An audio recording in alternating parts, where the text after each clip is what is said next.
ശരിക്കും ഡീലും അങ്ങനെയുള്ള ഒരുപാട് വിവാദങ്ങൾ നമ്മുടെ രാഷ്ട്രീയ രംഗത്ത് വന്നു. എന്നാൽ കോൺഗ്രസിൻ്റെ BJP ഡീൽ ആരോപണത്തിലേക്ക് തെരഞ്ഞെടുപ്പ് ചർച്ച മാറ്റാൻ തങ്ങൾ ഉദ്ദേശിക്കുന്നില്ലെന്ന് CPM സംസ്ഥാന സെക്രട്ടറി MV ഗോവിന്ദൻ മാസ്റ്റർ പറയുന്നു. മാത്രമല്ല തൻ്റെ ഭാര്യ മത്സരിക്കുന്നതിൻ്റെ പേരിൽ ഭാര്യയോട് മത്സരിക്കരുതെന്ന് പറയുന്നത് സ്ത്രീവിരുദ്ധമായ നടപടിയാണെന്നും ഗോവിന്ദ മാസ്റ്റർ പറയുന്നു. MV ഗോവിന്ദൻ മാസ്റ്ററുമായി നമ്മുടെ ആളുകൾ സംസാരിക്കുന്നു. ചില കാര്യങ്ങളൊക്കെ നല്ല ക്ലാരിറ്റിയോട് മാസ്റ്റർ ഉണ്ട്. Election breaking. നിയമസഭാ തെരഞ്ഞെടുപ്പിന്റെ പ്രചരണത്തിന്റെ ആദ്യഘട്ടം പിന്നിടുമ്പോൾ CPIMന്റെ സംസ്ഥാന സെക്രട്ടറിയും പൊളിറ്റ് ബ്യൂറോ അംഗവുമായ MV ഗോവിന്ദൻ മാസ്റ്ററാണ് നമുക്കൊപ്പം ഉള്ളത്. ഗോവിന്ദൻ മാസ്റ്റർ, പ്രചരണത്തിന്റെ ആദ്യഘട്ടം പിന്നിടുമ്പോൾ എന്താണ് LDFന്റെ ആത്മവിശ്വാസം? ഇടതുപക്ഷ ജനാധിപത്യ മുന്നണിക്ക്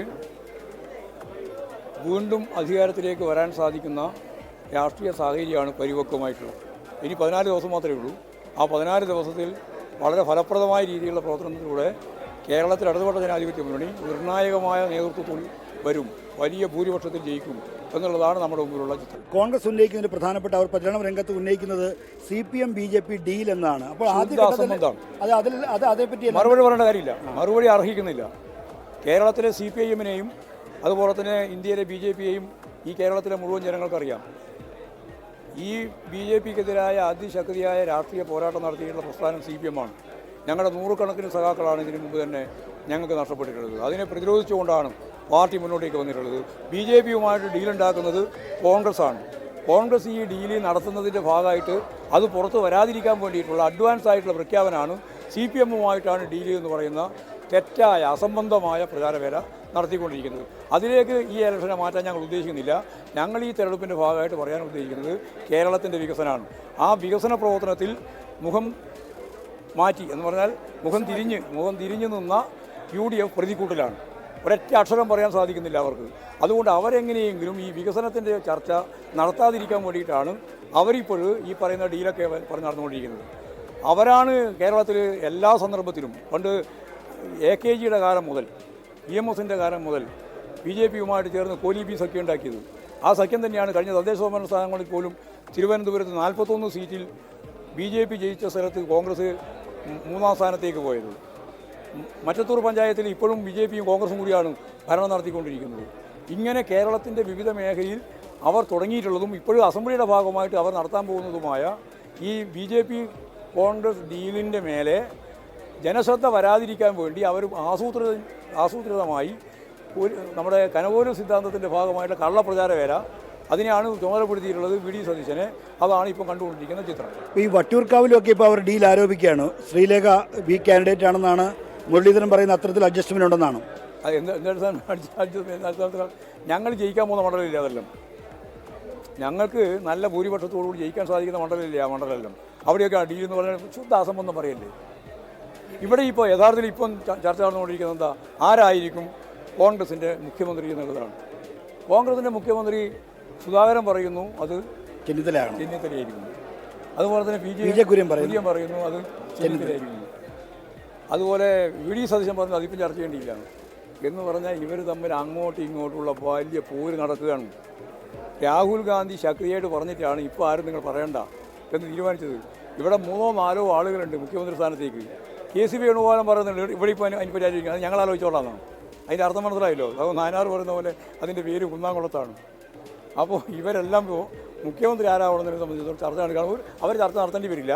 ഇടതുപക്ഷ ജനാധിപത്യ മുന്നണി 3ാമത്തെ ടേമിലും കേരളത്തിൽ അധികാരത്തിൽ വരുന്നതാണ് കേരളത്തിൻ്റെ ചോദ്യം. പക്ഷേ എന്നാൽ ഈ ചരിത്രത്തിലില്ലാത്ത വിധം LDFിലെ ഇപ്പോൾ LDFിൻ്റെ 5 CPMൻ്റെ പ്രധാനപ്പെട്ട നേതാക്കൾ, അതിൽ 4 പേര് പ്രധാനപ്പെട്ട അവർ സ്വതന്ത്രമായി മത്സരിക്കും. CPIയുടെ 2 MLAമാർ BJPയുടെ സ്ഥാനാർത്ഥികളാണ്. CPIMൻ്റെ ഒരു മുൻ MLA ദേവികുളത്ത്. ഞങ്ങളെ സംബന്ധിച്ചിടത്തോളം അതൊരു ഗുരുതരമായ പ്രശ്നമല്ലേ? 5.5 ലക്ഷത്തിലധികം വരുന്ന പാർട്ടി മെമ്പർമാരുള്ള പാർട്ടിയാണ് CPM.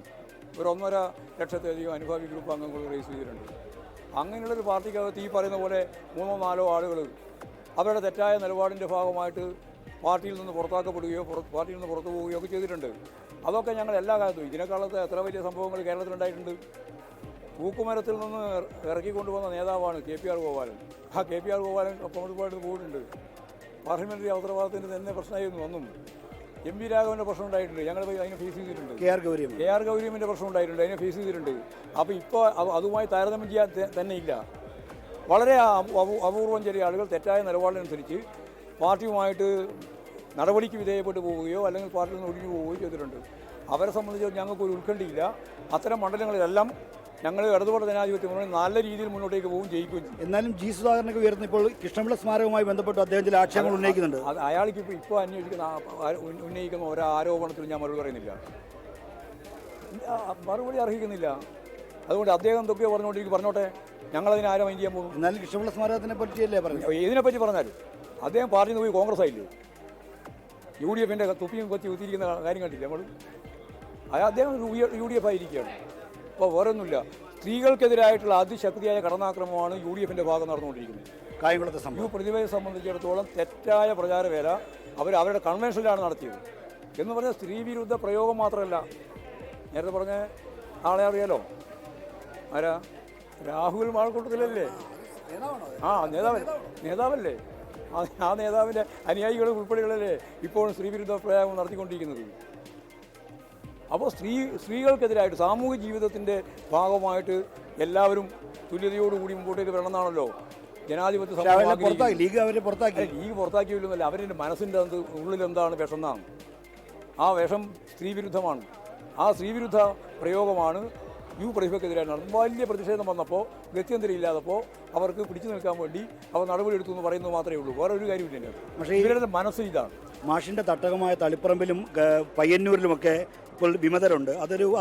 അതെങ്ങനെയാണ് സംഭവിക്കുന്നത്? ഇങ്ങനെ അറിയില്ല, അതല്ല അവരോട് ചോദിക്കണം, എനിക്കതിനെപ്പറ്റി അറിയില്ല. അതും ഏതായാലും പയ്യന്നൂരും തളിപ്പറമ്പും ഉൾപ്പെടെയുള്ള മണ്ഡലങ്ങളിൽ ഇടതുപക്ഷ ജനാധിപത്യ മുന്നണി അതിൻ്റെ ഏറ്റവും ഉജ്ജ്വലമായ വിജയം നേടി മുന്നോട്ടേക്ക് വരുമെന്നുള്ള കാര്യത്തിൽ ഒരു സംശയം. ഈ മാഷ് സാധാരണയായിട്ട് പാർട്ടിയുടെ സംഘടനാ രീതികളും മര്യാദകളും വളരെ കർശനമായി പാലിക്കുന്ന ഒരാളാണ്. പക്ഷേ ഈ PK ശ്യാമള സ്ഥാനാർത്ഥിയായി വന്നപ്പോൾ മാഷ് എൻ്റെ ഭാര്യ അവർക്ക് പാരമ്പര്യമുണ്ട്, പാർട്ടി പ്രവർത്തനം 40 കൊല്ലത്തെ പാരമ്പര്യമുണ്ട്, എങ്കിലും മാഷൊന്ന് മാറി നിൽക്കാൻ പറഞ്ഞില്ലല്ലോ എന്ന് ചില ആളുകൾ ചോദിക്കുന്നുണ്ട്. അതിന് ആ സ്ത്രീവിരുദ്ധ പരാമർശമാണ്.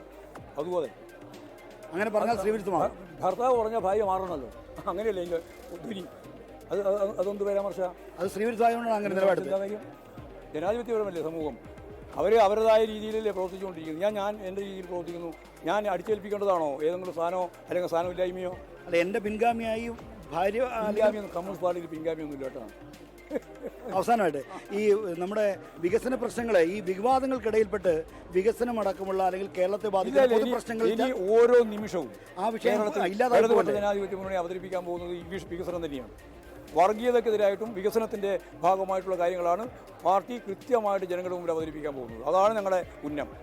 അതിനുവേണ്ടി താഴെ തലം വരെ നമ്മുടെ സഹാക്കൾ കൃത്യമായിട്ട് സ്ക്വാഡ് വർക്ക് നടത്താനാണ് ഇപ്പോൾ തെരഞ്ഞെടുപ്പ് പ്രചാരണത്തിൻ്റെ അവസാന ഘട്ടത്തിൽ വികസനത്തിൽ തന്നെ ഉറപ്പിച്ചു നിൽക്കാനാണ് CPIM-ൻ്റെയും LDF-ൻ്റെയും തീരുമാനം. അതാണ് ഇപ്പോൾ MV ഗോവിന്ദൻ നമ്മളോട് പറഞ്ഞിരിക്കുന്നത്.